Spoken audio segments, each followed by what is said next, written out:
Oh, right. We're back to the thing that everybody wants more of. Two white guys with microphones talking about sports. There needs to be more of this.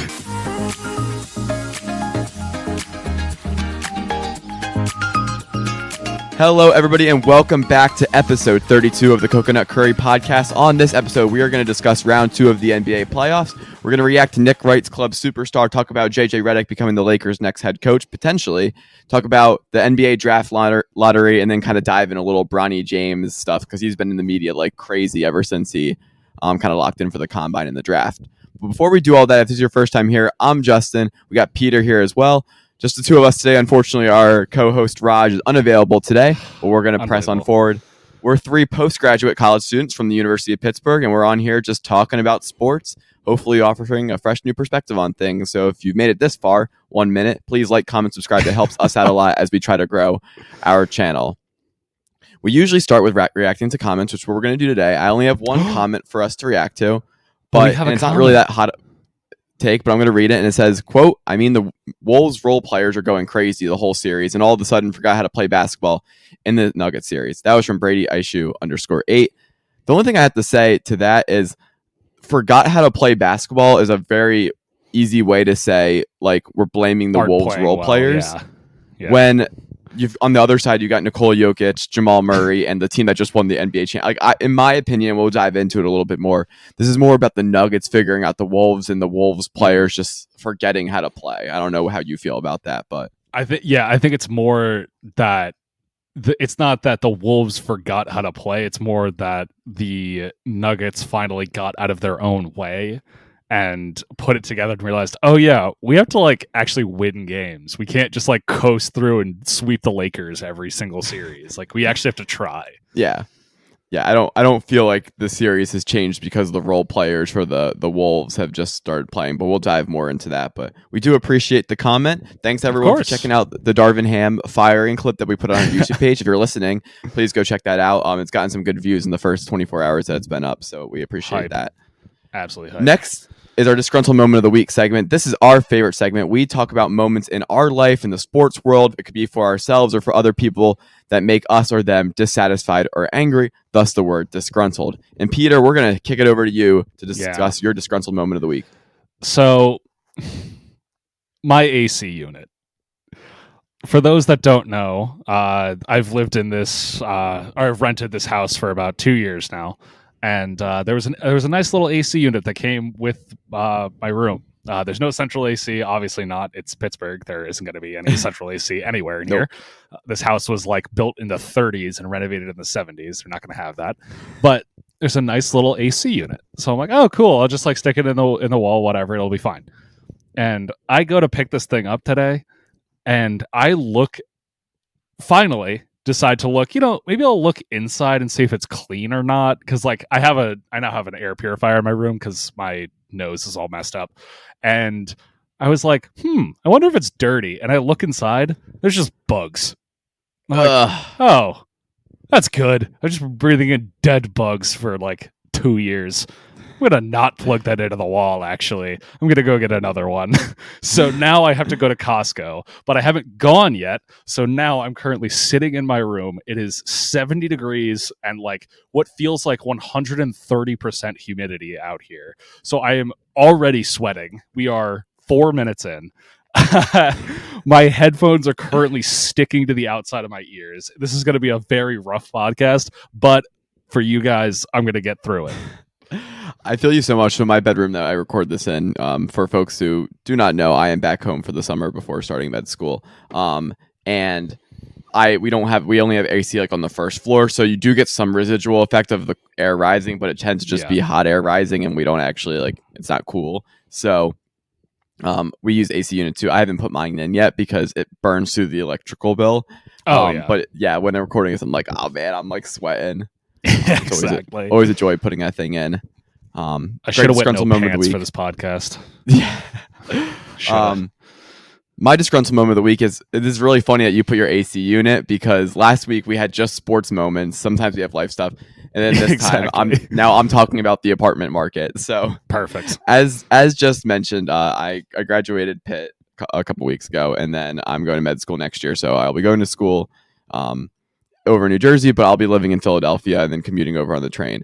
That's not the point. The point is the apartment market sucks. So any bigger city you go into, rent goes increase. Like I applied to Washington, D.C. schools. I applied to Boston schools.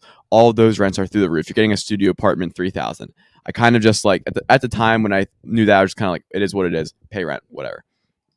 But in Philadelphia, it's kind of a similar thing. You could get really crappy studio apartments before utilities at $1,200, and you're living in like a dorm room with the kitchen, your bed, and that's it. And that's not like an ideal situation to live in. But it's only $1,200, so it's like, okay. Yeah, it's $1,200, $1,300, which is still expensive compared to places like Pittsburgh, where if you can get a 1-bedroom place in Pittsburgh for probably $1,000. My next place that I'm renting it's a studio for $800 with water and gas included. Yeah, that's ridiculous. Yeah. So, and I lived in the last 4 years. I lived in a dorm building because I was a RA and saving money. And so this year, I was trying to like get a little bit bigger place to finally have my own space, whatever. But my God, the prices are so high for everything. Like, you are paying so much money for 1 bedroom to a point where you're like, it's such, you're getting screwed over, but you almost have no choice. You have to. Exactly. Because you need a place to stay. And if you don't want to live in like a certified dump, you've got to pay a little bit more for it. But the problem here is the apartments are split. They're either dumps or they're really nicely renovated apartments, and I don't feel like there's an in-between. So like I did this. I toured this one apartment with my dad. It was like near 1,800 before utilities, and it was extremely small, but it had like these granite countertops, and like, all the cabinetry was super nice, and the bathroom was beautiful tile. And I was just like sitting there like, I don't need this. Exactly. Like, if you just put like a basic countertop in, and it was just older tile, and the hardwood flooring wasn't 100%. That nice, it would bring the rent price down to like $1,400, and I'd be much more happy to pay that. Exactly. But no, like everybody I talk to in the apartment market is like, no. We just want to have like really nice stuff because people will pay for it. I'm like, I don't want to pay for it. Like, it's all my loans. I'm not paying for it. Like, guys, like I just don't want to live in a dumpster. Like, I don't need a high-end high-rise that like I'm pretending to live out my Wolf of Wall Street fantasy in. I just need like a normal apartment. Is it that hard? Yeah, and it is. And this apartment was so small. It was probably no more than 400 square feet, and it had 1 bedroom in it, which is like, that works fine for med school. But I was just like, I know that if you just didn't install the granite countertops and the tile, it would be so much cheaper. And I'm like, I don't need the granite countertops, please. Like, that's not necessary. The thing that's so stupid is like, you look at those buildings, and then like they're still fairly close to like the holes, so that used to be a shithole. It's not a new building. They just renovated the inside and slapped some tile on there. We're like, all right, jack the price up as much as we can, and then it just works because that's all that's available. And any like young in that, I was talking to a guy who was touring with me. Shout out Jeff. And he was saying, like, he was a realtor, and he was saying, like, yeah, people will pay for this stuff. Like, they love the updated stuff. And I was like, because you're a young professional, you're making a salary, you'll pay for the place. But I was like, I don't pay for my apartment. Like, I'm taking out loans to pay for the apartment that I'll have to pay back 5-6 years later. I'm like, I can't afford to, I can't pay the increased price now. It's just going to accrue interest. So I've been disgruntled about the apartment market. But we did close on an apartment done deal. But it was a annoying 1 week of course looking at the prices and being pissed off. To anybody who lives in DC or Boston and you're going to med school, God bless you, because you're going to be in so much debt. Yeah, but then you're going to be making bank eventually, so it'll be fine. Eventually, in due time. In due time. Alrighty. All right. So that's Disgruntled Moment of the Week. Our favorite segment as always. Unfortunately, we didn't get Raj's take on it, but we will hear it next week, hopefully. Now time to move on to the NBA playoff report. So where we left off last time, because just to catch up in case you didn't watch last episode, is the Knicks were up 2-0 on the Pacers. The Timberwolves were up 2-0 on the Nuggets. And the Thunder series and the Cavs series, Celtics series, had both started that day. So we had no coverage on those two series, some coverage on the other ones that were up 2-0. But that pretty much went out the wazoo because everything got turned upside down. Yeah, everyone got turned upside down. So we're going to start with the series yesterday. Just got tied up 2-2. Thunder versus the Mavericks. Like I said, 2-2 series. Both teams took one on the road. It went Thunder win game 1, Mavericks game 2, Mavericks game 3, Thunder game 4. I think what's really interesting about this series is Luka has been pretty bad. He's 22, 11, and 8, which sounds good on face value. 39% shooting, 31 from 3, 68 from the free throw line, averaging like 4 turnovers a game. He just has not been playing like himself. No. And meanwhile, Shea's on the other side, 32, 10, and 7 on fantastic shooting. He dominated game 4. So it's just been a very interesting series. Yesterday, I feel like all these series so far, at least, are just like they looked very lopsided at first, except for this one specifically. But they've all now become very good series, besides the Cavs and Celtics. But whatever. That actually could strangely turn into a good series. It could out of nowhere. But for right now, all of these series really do seem very evenly matched, because like I think teams kind of figured each other out, or like key injuries happened, or like just like some random crap, whatever. But like it's just been really good basketball, like through and through. Yeah.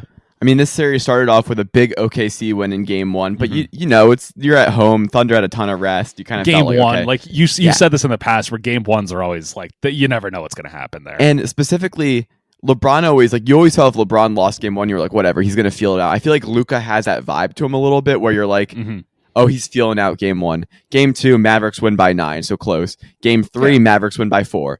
Game 4, Mavericks lose by 4. Like, it's just been a very tight series, and it's been a dogfight. Like, the refs are letting them. It really has. Are letting them be physical.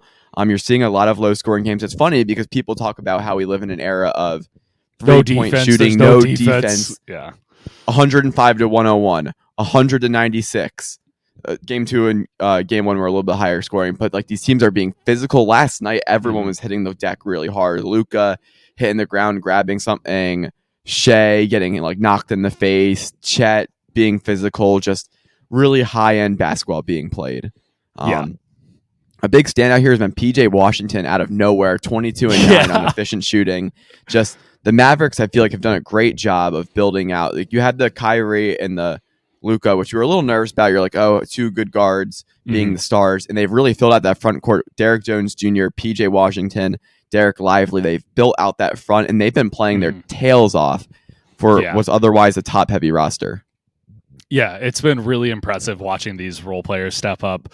And like I really love seeing that, because it's like you get these guys that like no one knew who they were just explode onto the court in the NBA playoffs, the biggest stage imaginable. And it's like you forget that like, these guys are no names in the NBA. Like, they are still incredibly good at basketball. And like, if they get the right chance, they can absolutely take it to the moon. And it's just so awesome to see.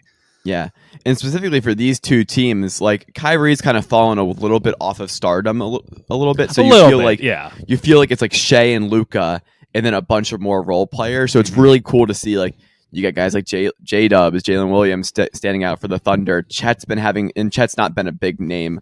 So Chet's really stepped up in this series. And again, you get the Derek Lively and the PJ Washington. And you're like, you get to see these guys have their moments, and that's really cool. It really is. 2-2 heading back to OKC is very exciting.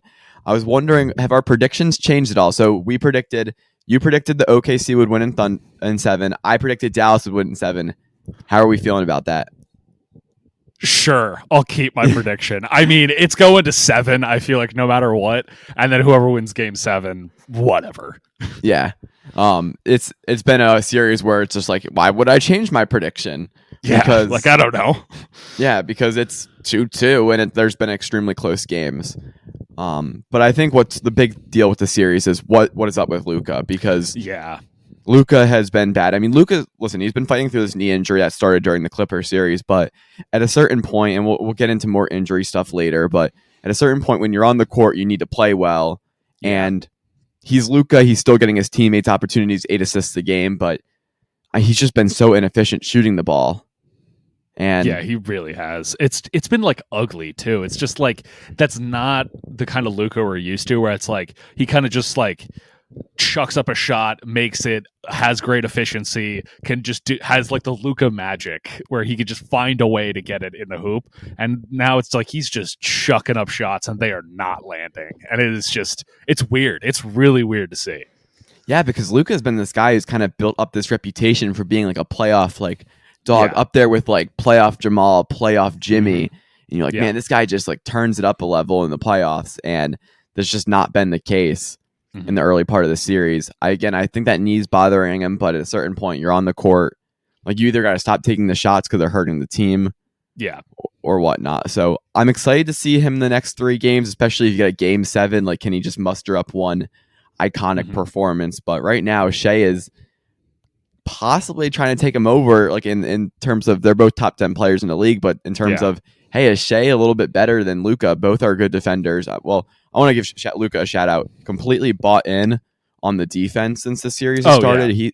They've been doing a lot of interesting stuff with him, like hedging and recovering in the series. So guy comes off of a screen, he's kind of going out to make sure they can't get a driving lane.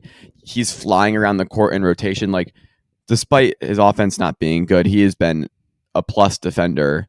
And that's really, the Mavericks have bought into the defense. You'd think like Kyrie and Luka, 2 guys that we would not say great defenders. And they've really exactly. And they've really bought in on that end of the court. And with guys like Derek Jones Jr., PJ, and Derek Lively, you're like, the Mavericks have a fantastic defense. Yeah. All of a sudden. Strange. Very strange. Never thought I would hear Kyrie being like a lockdown scrappy defender, but here we are. Here we are. I want to know your thoughts. What do you feel about like the Thunder team and all their like group interviews at the end and so like the young kid energy they got going on? Yeah, I mean, I love it. I love how much like they clearly are. They feel like a really good JV team that like it's just all vibes and just like they're there for so much fun. And obviously it's like a super young team overall. It's gonna be interesting if they do get knocked out by Dallas to see what the narrative is going to be. Is like, oh, they need to mature, or is it going to be like, no, do you stick with like the all vibe team? Because I know there's going to be these old heads that are going to be like, you need to lock in, saying whatever. But it's just going to be really interesting, I think, because personally I enjoy it, but I want to see what other people think.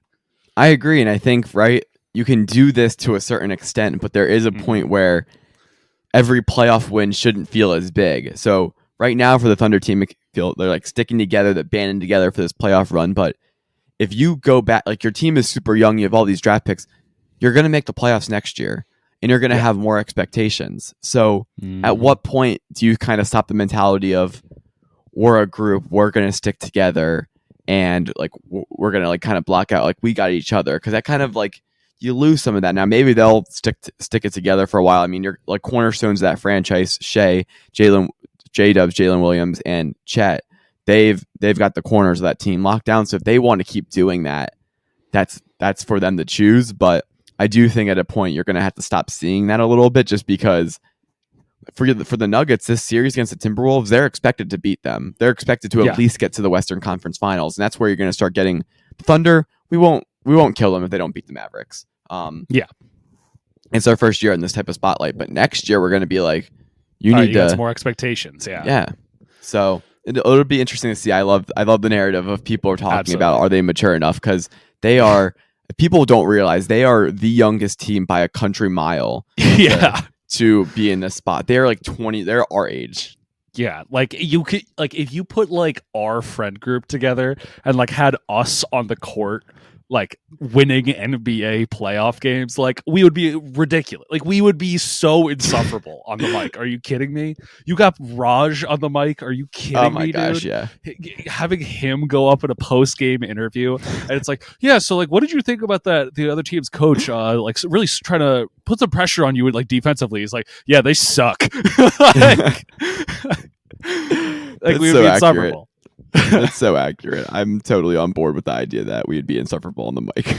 Oh my god, we'd be terrible. And I'd just be running bits the entire time. Oh my god. And I'm not like, it's not really an exaggeration to say they're our age. I think the average age of their team's like 23.4 or something like that. Like we're pretty close. It's 1 year. Like, God.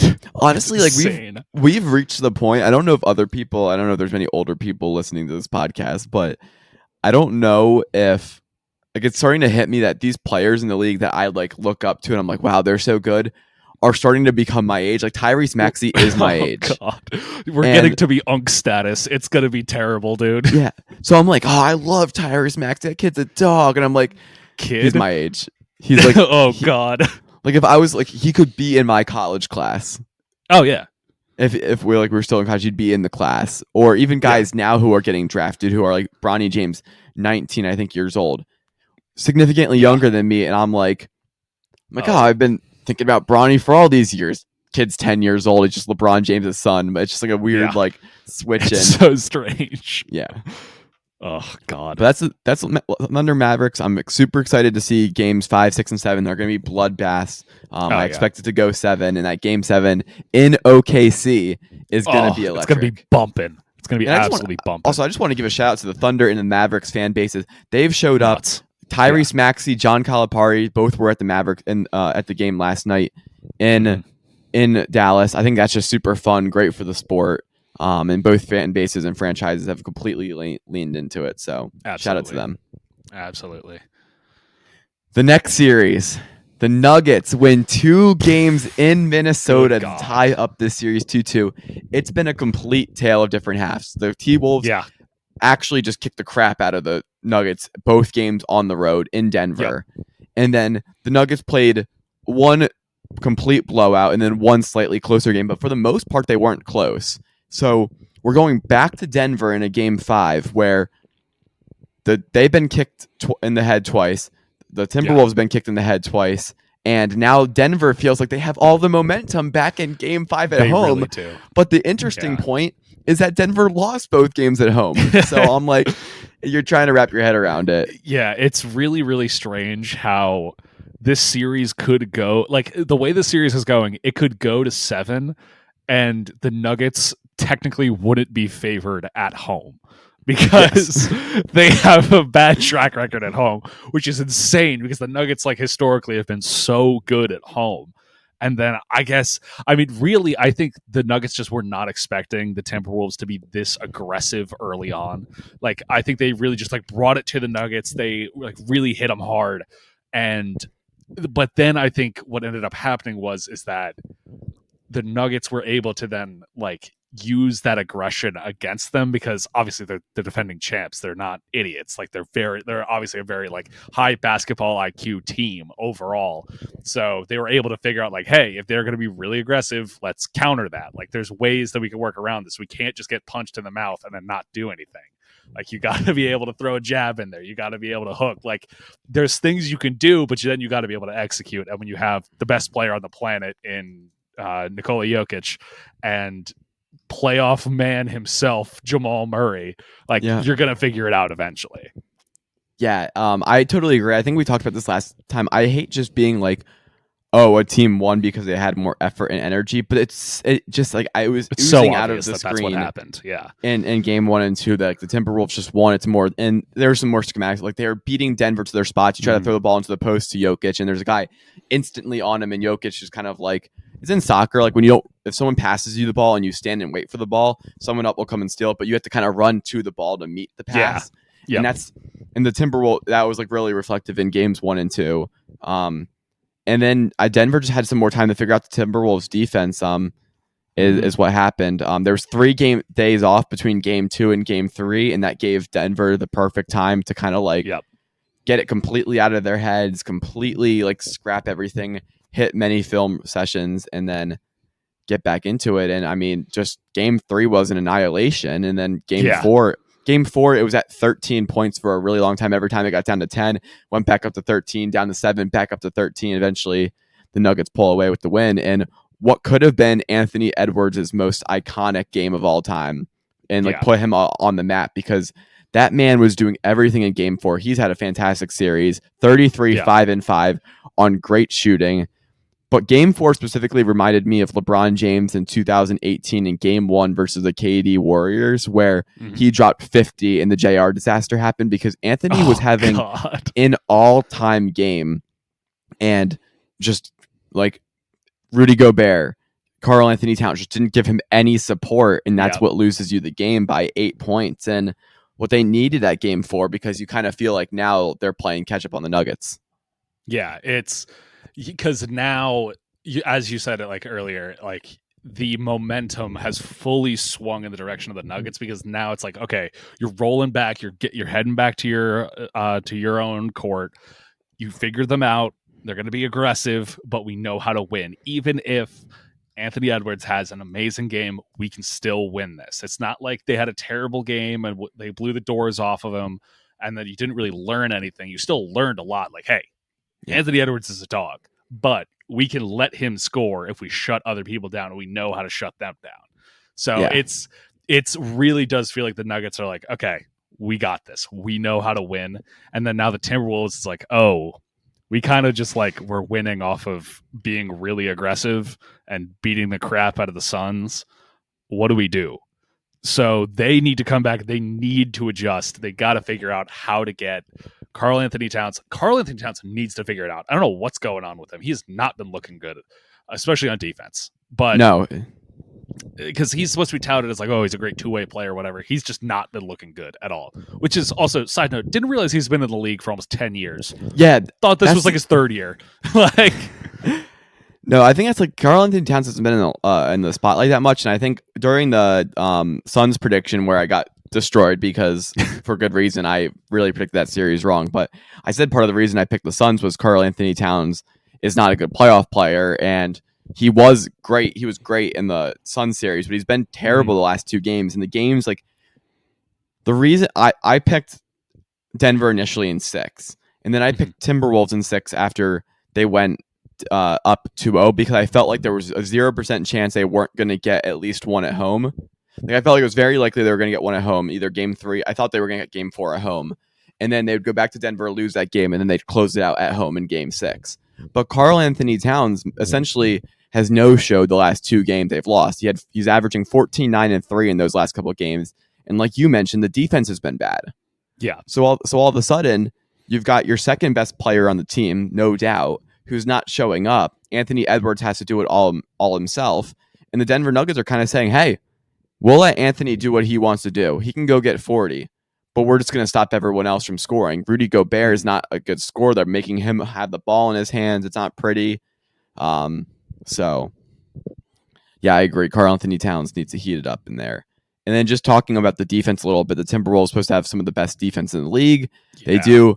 In game 1, they hold the Nuggets to 99 points. In game 2, they hold them to 80 points.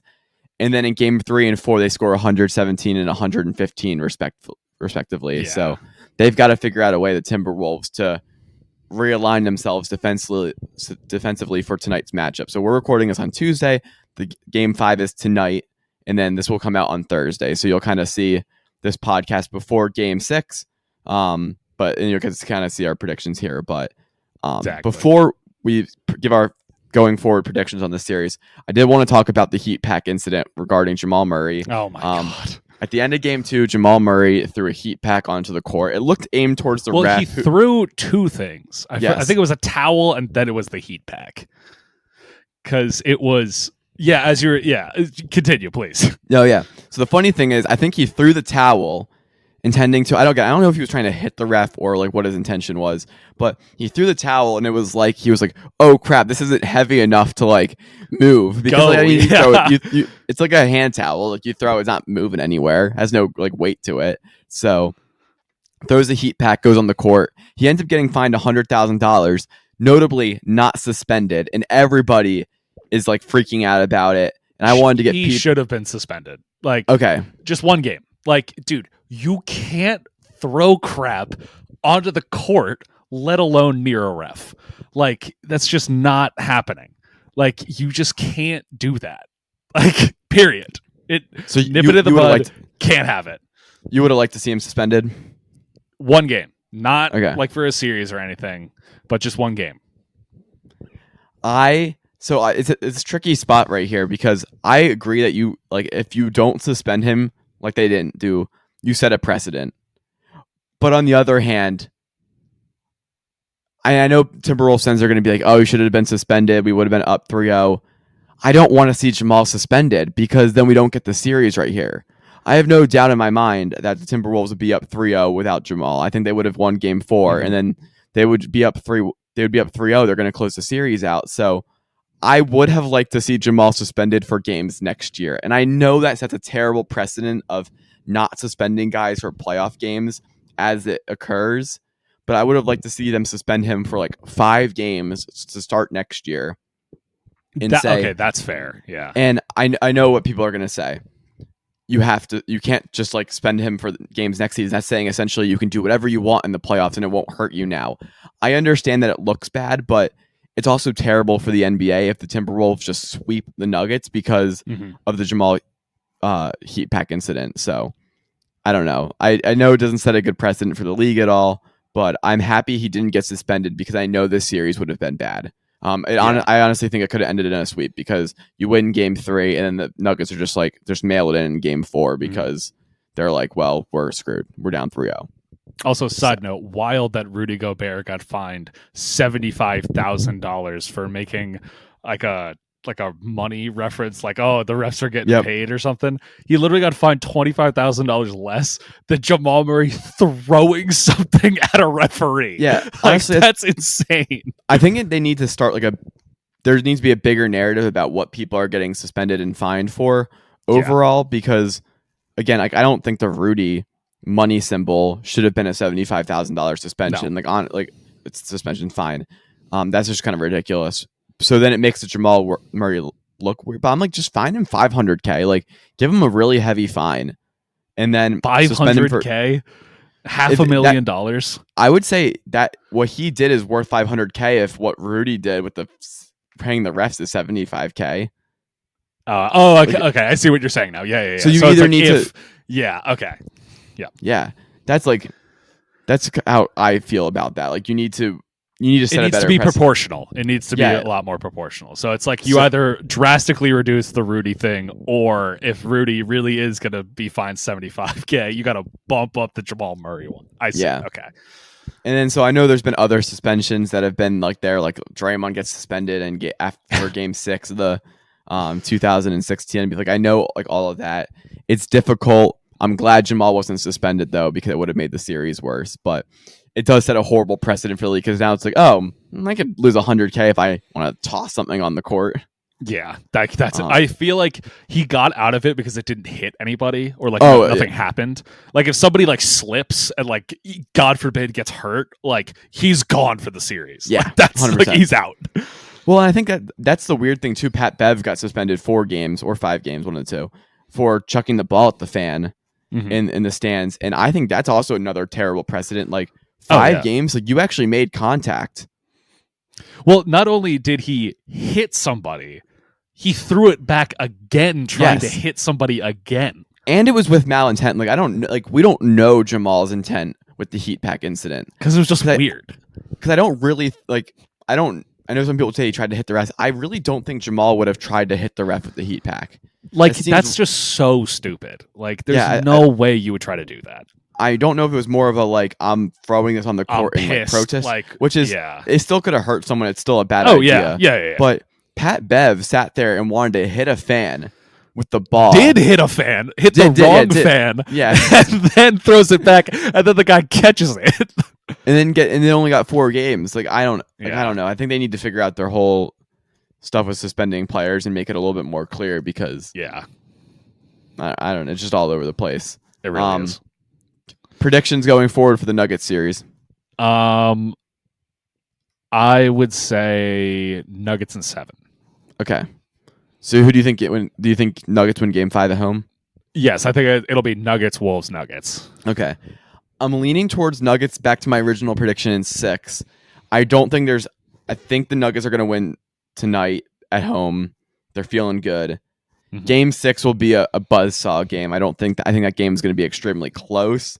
I trust the Nuggets in crunch time a little bit, so I'm going to take them to win that game close, but I would not be shocked to see this come back to Denver in a game 7, which that would be seeing Anthony Edwards take on the defending champion, best player in the world, Nikola Jokic, in a game 7 would be great for the sport. Oh, it'd be so good. And super exciting. So that's great. Karl Anthony Towns needs to show up going forward. I think they're going to have to look at a lot more interesting lineups here. Like, can they play Cat at the 5, put Rudy on the bench, and play a little bit smaller and get more athletic? And then for the Nuggets, no one needs to really show up. Just keep doing what you're doing. I think Nikola Jokic hasn't had that like 30-point masterpiece, 40-point masterpiece yet, and it might be required to win a game 5 or game 6. Like one of these games, I think he's going to have that classic. He's going to have like that vintage moment where he really pulls out like his full bag and just the dumbest shots possible. Him just whipping threes. Yep, and I would love to see it out of him. I think he definitely got questioned a lot during those 2 games if he wanted enough. 3 times MVP, obviously. All the stuff with he doesn't care about the championship. He just wants to watch his horses and stuff like that. Like everyone was really quick to jump on him for it, and he showed up the last 2 games. But I think really cement himself with a like legendary performance game 5 and 6 and be like, oh, you guys thought I wasn't him? Like I came out here and just like pretty essentially swept the Timberwolves after a rough 2 games to start. So what was by the way, what was really funny? Sorry, I cut you off, but no, you didn't. The narrative of that Nikola Jokic doesn't like care about basketball, whatever, is so funny because there's like the 2 clips back to back of him being like, wait, I have to stay for the parade, and him like hating it, and then him drunk as hell at the parade going up to the mic and being like, yeah, I'm glad I stayed for the parade. Like we're doing this again. Because I don't think he understood like what the parade was. He's like, oh, I gotta like stand out here all day. He didn't understand like, no, we're drinking the whole time. He's like, oh, now I get it. I'm here. I'm here for this. It's so funny. I would love to get into his head and just be like, how much does he care about basketball? How much does he care about achievement and everything? Because it's very unclear. I didn't like how he handled everything last year with the championship, but I have liked his response last 2 games. Oh yeah. And that shout out to again Aaron Gordon, just a role player. He didn't miss a single shot last game. Yeah, dominant. And you hear like what I love about this team is you hear them in interviews. Besides the Jamal Murray interview, which was a disaster after game 2, but you hear guys like Aaron Gordon. Someone asked him, "How does it so easy for you to play unselfish?" And he goes, "Well, you got a 3-time MVP over here who plays the most unselfish brand of basketball. Like that's pretty easy. If the like 3-time MVP, I can do it. And same sentiment from Jamal. And you see this team like they really made of the right stuff. So this is why they've come back down 0-2 and look to take advantage. I think they're probably huge betting favorites today. I don't know exactly the line, but I'd imagine they everyone's should be all huge over favorites, them. Yeah. All right, we're going to breeze right through the Celtics-Cavs series because, again, it's just not that interesting. Celtics lead the Cavs 3-1. Not as dominant as I think they would want to be, but it's the playoffs. You got to win the games. I expect them to win Game 5 at home to close out. It'll be a Cavs. gentleman's sweep. Because Mitchell was out, this past game? And Game 4. Just, I don't know. It's just not that interesting. Note about Jason Tatum. He's 27, 11, and 6 this series. Not shooting a great percentage, but it's been better the last 2 games than it was the first 2 games. I think for the Celtics, you want to see him keep making improvements. He's been really bad in the playoffs so far, but you're going to need him to be that guy in the finals. I think the Celtics have a clear ride to the finals at this point, but to beat a Nuggets, to beat a Timberwolves, to beat a Mavericks, a Thunder, Jason's going to need to be a 27 guy on 50% shooting at any given night. And I think trying to heat him up a little bit and get some improvement going will be good. Yeah. But for the Cavs, just Donovan Mitchell being out, it's not great. I'm sure he's going to need to lead the team in Game 5. Obviously, some of it's been due to Jerry Allen being out all these games. I don't know if he's bound to come back at all, but the Celtics just have too much talent, too many good players right now, and I think they'll win Game 5 and close the series out close. But hey, Cavs, even the series, if the Cavs can steal a Game 5, suddenly you're heading back into Cleveland, steal another game, and then suddenly you're back in Boston. So I don't see the 3-1 comeback happening, but they could make it interesting if they win this game in Boston, and there would be a lot of chirping about if they can win the championship then. Yeah. All right. But let's get to the one that we want to talk to. Yeah. I think you would agree. After the Sixers Knicks series, it was like, how can it get better than that? And I would say this Pacers series has come damn near close. It's come close. This past game wasn't as good, but yeah, I think it's been a really good series. I mean, the Knicks are injured to hell and back. Yep. They look so tired. And I think really the turning point of the series was that 37-foot dagger in game 3 from Andrew whoever. Yeah, from that guy. Like, just puts the game away. And I think that really was like the momentum swing that the Pacers needed, and obviously the OG injury was huge because the Knicks are ridiculously good with him on the court and not as good with him off the court. And it's been like, as a Knicks fan, obviously it's been a tough series to watch just because like they're just so injured and like you could tell they're trying to give it their all and it's just not enough. You can see it like just in the body language in the end. Like, you can see them sudden, like where in the Sixers series game 1 you were like, wow, this team is just bone rush the Sixers, like every offensive rebound, every hustle play. But now you're like, oh my gosh, the Pacers are like so much more energetic than like, you can see it with your eyes. Yeah, it's been it's just been tough because he finally has turned it on, and it's been I don't know, it's just been tough to watch because like they looked so good the first 2 games. OG got hurt, Brunson isn't 100%, Hart and I don't know, it's just been tough. Yeah, it's tough. Mentioned Tyrese Halliburton. I give him so much credit. The last 3 games, the first game he played was terrible. He scored 6 points. In the last 3 games since, he's been 37-5 on great shooting. He's really taken this game over. And I think a lot of that's due to some energy from the Knicks. But I wanted to separate this a little bit. There's 2 avenues for the one to discuss the Knicks. Yes, the Knicks are injured, and that's really piled up. They're also tired. There's 2 different things. Like guys like DiVincenzo and Hart, they are tired, which has led to a decreased performance. Guys like Brunson, OG, Mitch Robinson being out, Julius, obviously, they're all injured and can't play. But I think there's a combination of both. Like, I think Jalen Brunson is injured and tired. I think Josh Hart is tired. Dante is tired. Hartenstein is tired. And then there's some other injuries that have added up. And it just feels like, I think the Sixers series took it out of a lot of them. They played every single game in that Sixers series besides game 3 was close. It went down to the final shots. They had to play. Josh Hart was playing 48 minutes a game and all that type of stuff. So when you play that many close games and then you come in, game 1, game 2 of this Pacers series were close. Game 3 of this series was close. Then finally, after all the injuries add up, game 4, it's like the wheels completely fell off and then Pacers just destroyed them. Yeah. Jalen's been still good, 29-6. He's been on a bad shooting percentage the last couple of games. Again, I think some of that's the foot injury. Some of that's just he's exhausted. He is responsible for so much ball creation in the half court. And you've TJ McConnell, Andrew Nembhard, Tyree. Sometimes they're picking him up 96 feet down the court.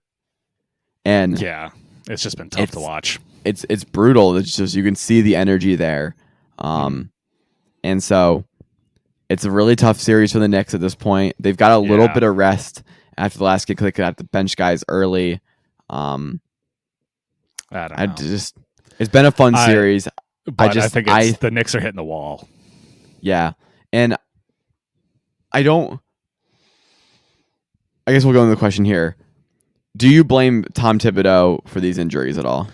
I mean, his style also got the Knicks there, so like I can't necessarily blame him too much. But I mean, for the injuries, I guess. But I can't also then say, well, I can't say, well, this is all his fault because he is also the reason why we're there. So like, it's hard. It's hard. Yeah, I think I blame Tibbs. I don't blame Tibbs for the injuries necessarily.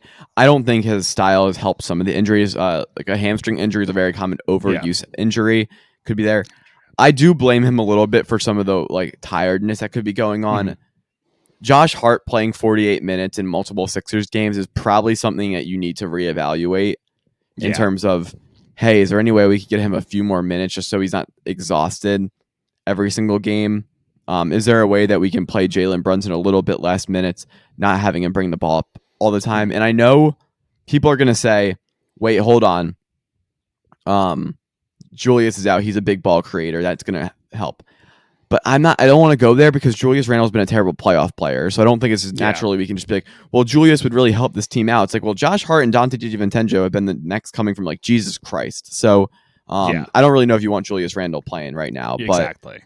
I think there's a style of like the Knicks roster is not deep enough. They don't trust enough guys. They're playing all these guys huge minutes, and because of that, because of how tired they were in the Sixers series, you come in the Pacers series, and they've got a deeper roster. They're energized. They're healthy. And like Siakam, just without OG being on the court, looks like he has so much room now to just do whatever he wants. Yeah. Alrighty, so Peter did have to hop off real quick, but I'm going to sit here independently and go through a few more segments. Some stuff I just really want to talk about, and then other stuff we're going to save for next time. So that's the Knicks Pacers series. Personally, I think the Pacers are probably going to win Game 5 and Game 6. Game 5 might be a tough one because they're going back to New York, and that crowd is going to be electric, but the Pacers have so much more energy. So we'll see there. I think Peter thinks that might be a Pacers win too. We're going to talk about Nick Wright's club superstar, but I want to get everybody's reaction on that. So we're going to hold on to it. He did a segment where he kind of puts 12 players in a superstar status, who's kind of waiting in line to get into that club and who's getting out.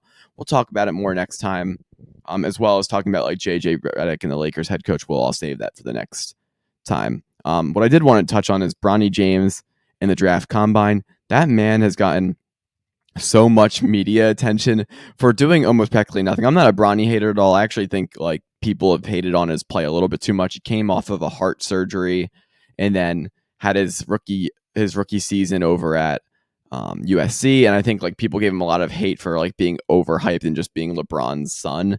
And I don't think that necessarily was fair or deserved because he just came off of heart surgery and didn't have a typical build in. Like you do go quick, but like you typically graduate high school in like May, June, and then you have a month or two off. You're working with the USC team and you build in for your year. But like the USC season started and Bronny James wasn't playing. Like his first game he played in was midway through the season because he was still recovering. Like that's not ideal for anybody, especially somebody who's still trying to get their footing under them in terms of like what type of basketball player they are. So now he's getting all of this like excess combine attention, and I think it's just a little bit overkill.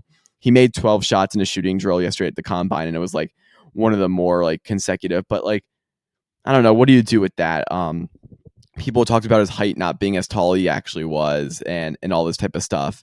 And all of that, I'm just like, it's too much attention on a guy who's going to be a second round pick and likely just going to be picked by the Lakers at the end of the day.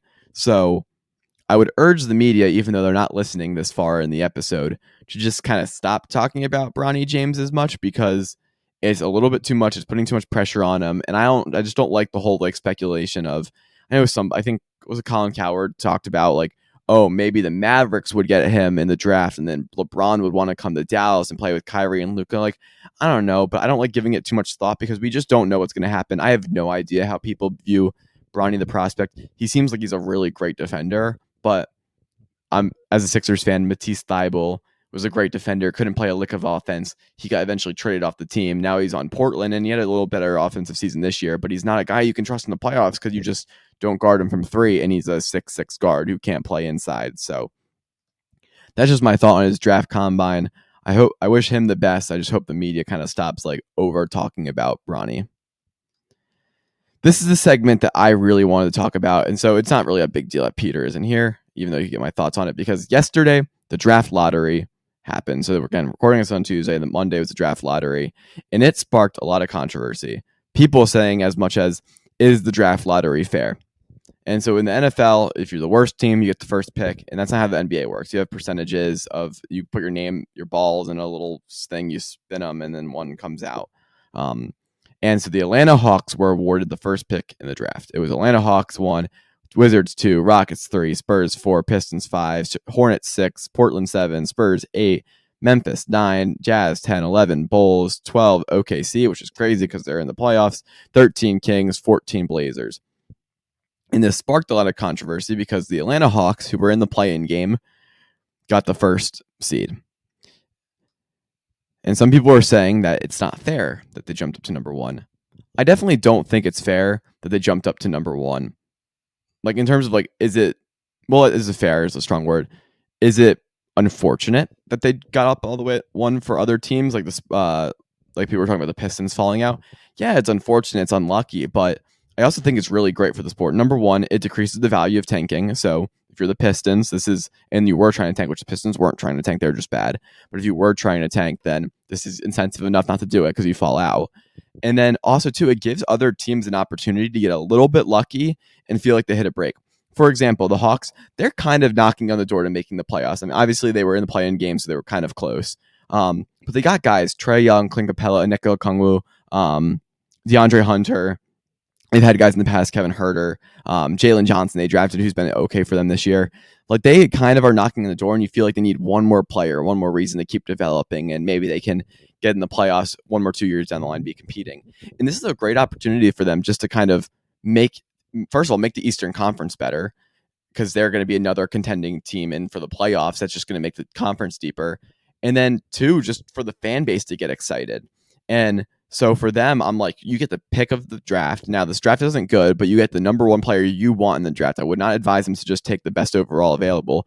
Take the player you want, the player that you think is going to fit with your team, and then develop the team. You can do so much now. You could trade, I forget his name.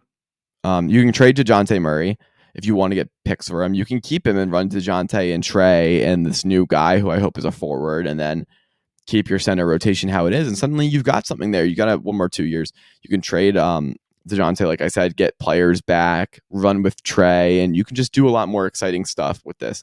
So I think it's great because all of a sudden the Hawks have a lot of reason to be excited about their future, where before it was kind of like, is Trae going to leave? Are we going to trade DeJounte? Are we just going to blow it up and suck? Well, you don't need to blow it up anymore because you just got the number 1 pick, which is what you were going to probably blow it up for next year. So I love it.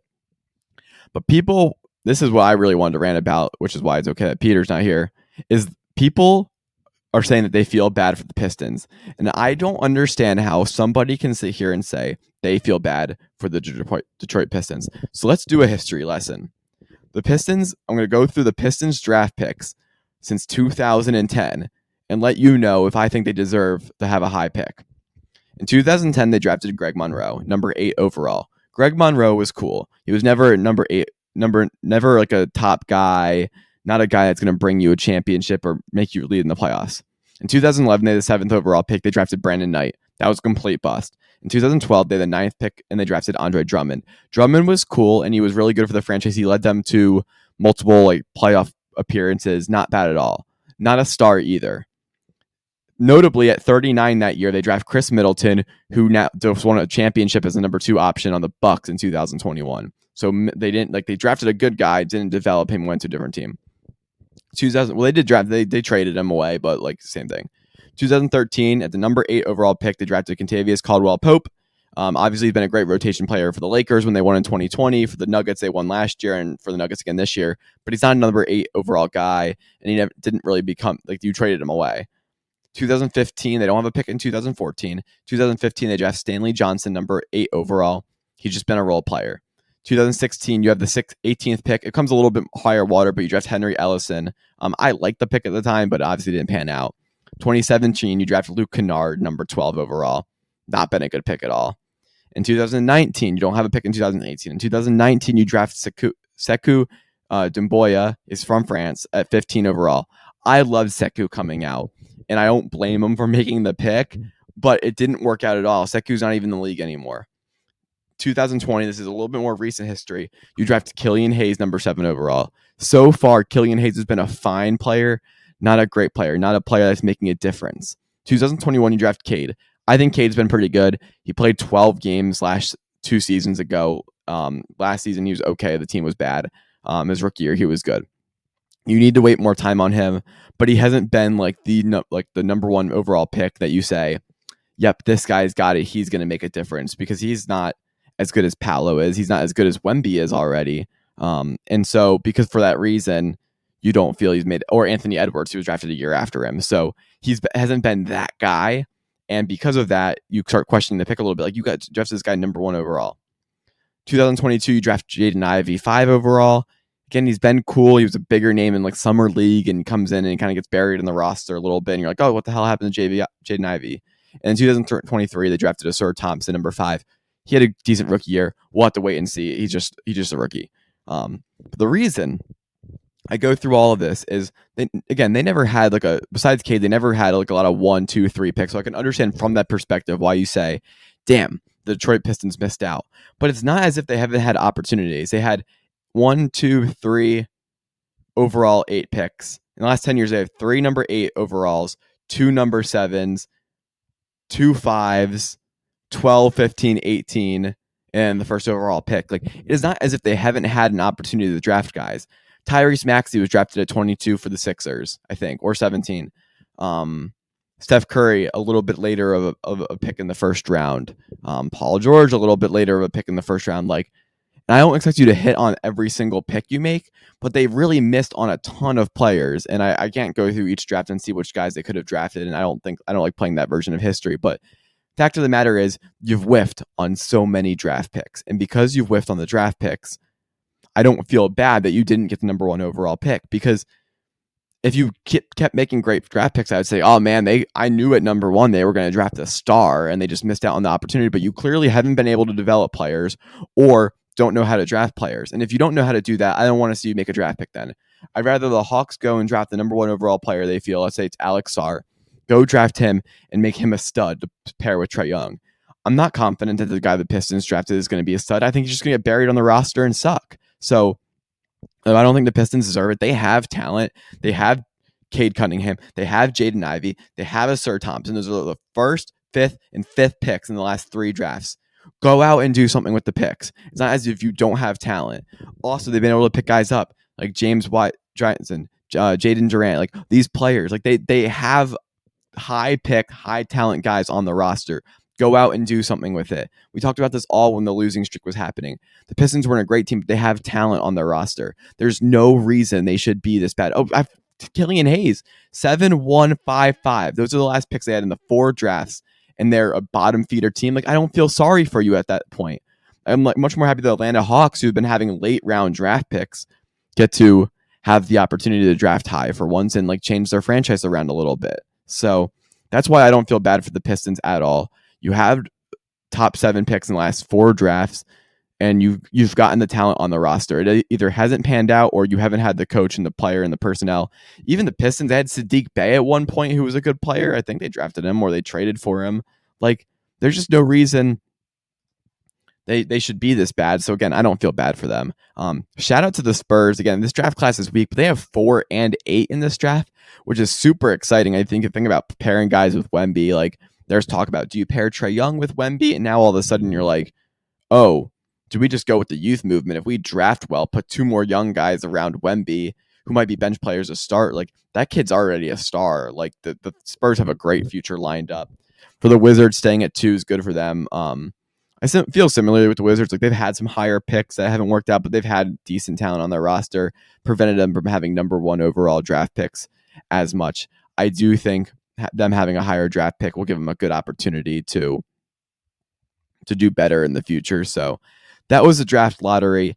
I like it a lot. It's super exciting. Again, the fact that the Thunder have pick 12, despite being in the second round of the playoffs and potentially going to the conference finals, is bonkers. What a job Sam Presti's done to just keep that team interesting. And then teams like the Kings, 13, great there. So for them, and Portland has 7 and 14, another like rebuilding tool for them. So I just really wanted to mention that. No, I don't feel bad for the Detroit Pistons. I think the draft lottery is great for the sport. I love the idea that the Falcons came up. This is similar to the Zion situation, which is no one's talking about. Everyone's like, oh, happy for New Orleans that they got Zion. They barely had a shot to get Zion. They were like, I think, a very similar position with the Hawks, where they were like the 14th best odds. They jump all the way up and they get to draft Zion. Changes the face of their franchise, which I know now in hindsight, it's like, oh, maybe Zion isn't actually that good, but they could have still drafted Ja in that spot. So it's exciting. It changes teams. If you're mad about it and you're like the Pistons, I don't know, go draft a stud at 5. Go draft someone that you know is going to make a difference. And if you think that is drafting Bronny James at 5, then go draft Bronny James at 5. I don't actually think he's the 5th best player in the draft, so don't go do that. But draft the guy that you feel is the best player you can get at the spot, who fits the best with your team, and develop him into that guy. If you start to show me, if you're the Pistons, that like, it just bothers me. I'm like such on a rant right now. 2020, you have the 7th overall pick. 2021, you have the 1st overall pick. 2022, you have the 5th overall pick. 2023, you have the 5th overall pick. And again, you have the 5th overall pick. I don't feel sorry for you for not getting the 1st overall pick, because you've gotten the ability to accrue so much talent on the roster. So just go like make the right picks, develop your players, and be good. This is the Eastern Conference. You're competing with teams like the Wizards, the Hornets, the Bulls. Like, these aren't good teams. You can beat them. You can be in contention. You can make the play-in game, surely.